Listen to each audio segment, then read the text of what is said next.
Bezrat Hashem, le Zohar de ce matin, Tana, Rabbi Shimon Bar Yochai nous enseigne Israël Ikron Kodesh. À quoi réfère Rabbi Shimon Bar Yochai? À un verset. Il est écrit Kodesh Israël Adonai. Israël est appelé le peuple sacré de l'Éternel. Ou begin du nom Kodesh, et puisque Dieu les a appelés sacrés, Asir les Enash, les Mikre, les Chavre, Bishma, Dignai, il est interdit pour un homme appeler son ami par un surnom qui lui fait honte ou un surnom qui n'est pas bien, Velo lechana leshma lechavre, et pas lui surnommer quelque chose que comme on vient de dire, qui n'est pas bien. Ve'onshe sagi had shalom, la punition est grande. Et même selon la halakha, il y a des amendes selon le beddin à celui qui surnomme son ami en public. Vechol sheken, et à plus forte raison, bimilin achoranin. Il est interdit de parler la shonara d'un autre juif. Il est interdit de parler le mal d'un autre juif, parce que chaque juif est appelé kodesh, est appelé sacré. Si on peut donner un exemple de la haftara de la semaine de hier, de Shabbat Yitro. Il est écrit dans la haftara que Yeshaya Hanavi, le prophète Yeshaya, il est dans une vision. Et dans la vision, va et Adonai Yoshev al Kiseh Ram Venissa. Il voit le Hachem s'asseoir sur le trône céleste. C'est sûr qu'il n'a pas vu Hachem, mais il a vu comme une image, qu'il a compris qu'être Hachem, il était présent sur son trône. Maintenant, il est écrit, et Hachem lui dit, Ishaya, il dit Hachem, Oili, ki nidmeti, ki ishte seteme sefatayim anochi.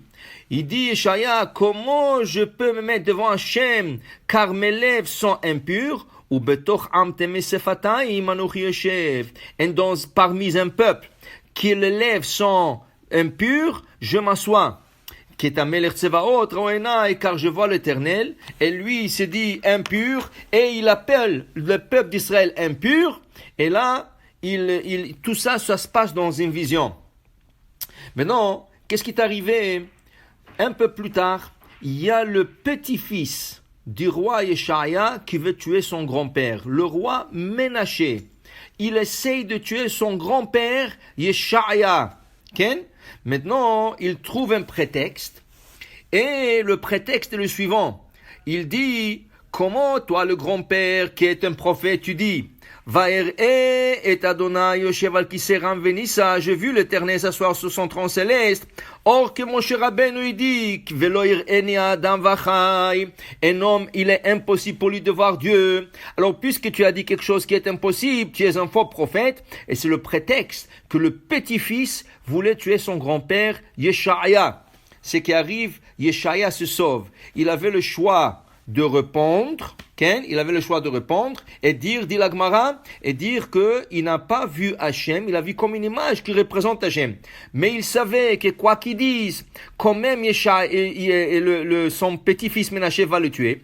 Alors il a préféré que son petit-fils le tue avec un prétexte qui a l'air d'être valable, au lieu de le tuer comme ça, sans prétexte du tout. Il se sauve et les esclaves de Ménaché courent après lui. Et là, comme il était un grand prophète, un grand kabbaliste, il dit un certain nom et il s'avale dans un tronc d'arbre. Et là, les esclaves, ils cherchent Yeshaya. Et qu'est-ce qu'ils voient? Ils voient de 4 tzitzit suspendre d'un arbre. Là, ils ont compris, il a dû faire quelque chose, qu'il est rentré dans l'arbre. Alors, qu'est-ce qu'ils ont fait? Il est écrit dans la Gemara, ils ont pris une scie et ils ont commencé à scier l'arbre pour l'enlever de là-bas. Et là, la scie a touché les lèvres de Yeshaya et il est décédé, il est mort. Dit le Rav Ben Ishraï, pourquoi il est mort de telle manière? Justement, parce qu'il a dit, ou betoch am teme sefataim ani yoshev. Il a appelé le peuple d'Israël am, une nation avec les lèvres impures. Alors, puisqu'il a appelé le peuple d'Israël une nation impure, et am Israël s'appelle Kodesh, il est mort, mida keneged mida, ses lèvres ont été sciées, et c'est comme ça qu'il est décédé. Pour dire qu'il est interdit de parler mal d'un juif, il est interdit de surnommer un juif, chaque juif mérite son kavod. kavod. Tu n'aimes pas peut-être qu'est-ce que l'autre il fait. Tu n'aimes pas ses actions, mais tu peux pas dire que lui il est pas bien. C'est pour ça que le matin, chaque jour quand on commence la tefila, on commence par le mot Areni mekabel alay mitzvat aseh. J'accepte sur moi une mitzvah sous forme positive. Ve'ahavta lereacha kamocha. Tu aimeras ton prochain comme toi-même. Et c'est avec ça qu'on commence la prière de Shachrit pour dire il faut aimer chaque juif parce que chaque juif est aimé par Kosh Baruch Hu et chaque juif est appelé sacré. Baruch Adonai Le'olam. Amen ve Amen.